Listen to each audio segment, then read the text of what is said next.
mbinu ya adui anayoitumia kuwanajisi watakatifu wa Mungu kwa kupitia hizi emoji.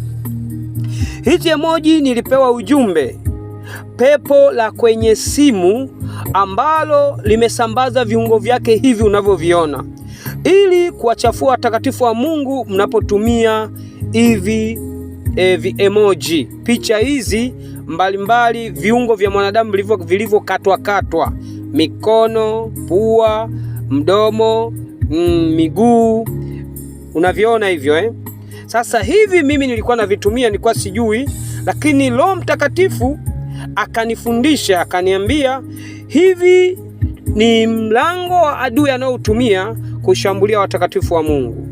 Na hizi emoji zimetolewa makafara na zina manuizo makubwa mno, na zimewekwa kwenye simu kwa lengo la kuwachafua au kuwanajisi watakatifu wa Mungu.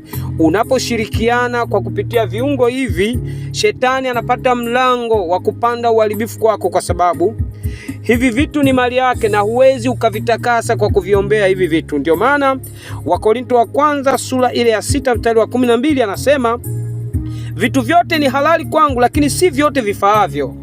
Hivi vitu haviwezi kukuepeka kwa sababu tunatumia simu.